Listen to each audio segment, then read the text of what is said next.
Who are you? They asked John. It's a question of identity, isn't it? Who are you? Who do you understand yourself to be? Which is closely related to what are you doing? What is your life about?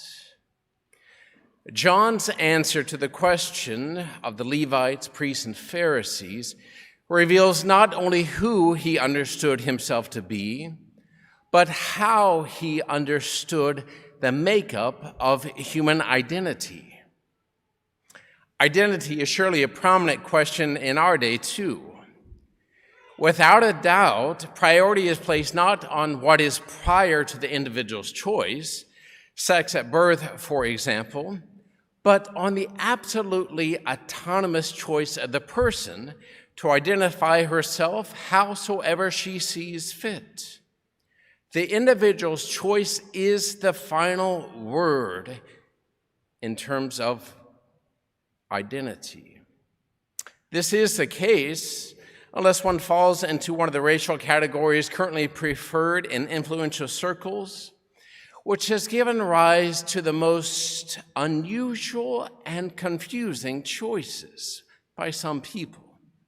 For example, in 2015, the president of the NAACP's local chapter in Spokane, Washington, resigned after her white parents came forward and revealed that she isn't African American, even though she had identified as such. A little more recently and more prominently, it was discovered that Elizabeth Warren had identified as Native American, even though she isn't to any significant degree. In their defense, it is a little confusing to know why it's permissible to identify sexually in whatever way one determines, but not racially. Why is it acceptable for a biological woman to say that she's really a man trapped in a woman's body, but it's not acceptable for a Caucasian woman to say that she's really a black woman trapped in a white woman's body?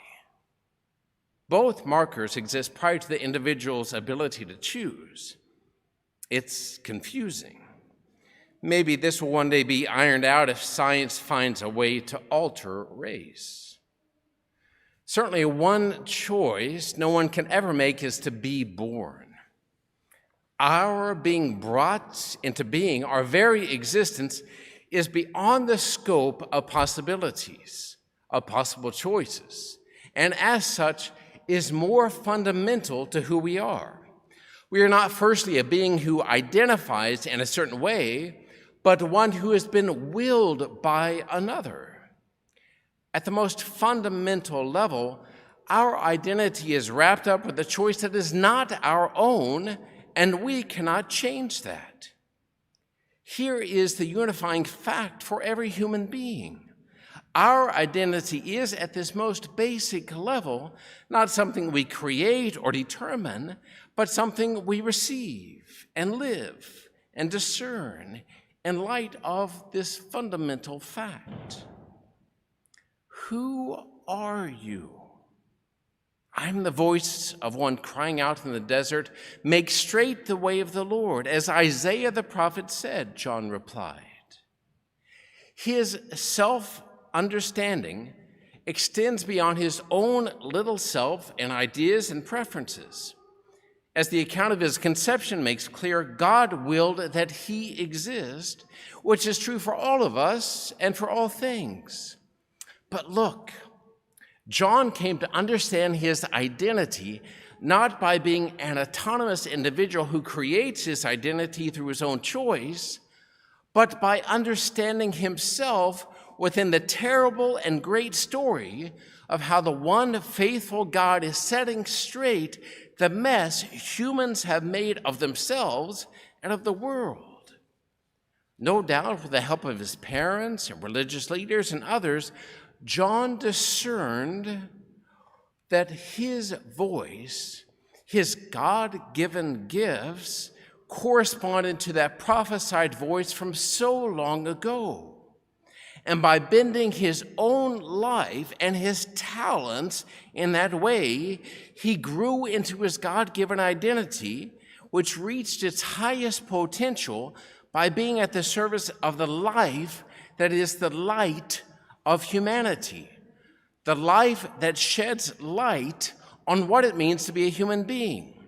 In the words of C.S. Lewis, I believe in Christianity as I believe that the sun has risen, not only because I can see it, but because by it I can truly see everything else. John reached the zenith of what a human being can be by witnessing to the one whose sandal strap he was unworthy to untie. It was precisely in the service of the light that we are enabled to see who we are and are exalted beyond the confines of our fallen little self and its Adam and Eve-like instinct to be the God of our identity. Parents, here is your roadmap for helping your kids discover who they are. If you don't do this, someone else will mislead them. Friends, Jesus did say that no one who had been born of a woman was greater than John the Baptist. Yet Jesus also said that the least in the kingdom of heaven is greater than he. You who've been baptized into Jesus have been brought into his kingdom. He is your king, is he not? How much more then must your identities be wrapped up with witnessing to the life that is the light of mankind?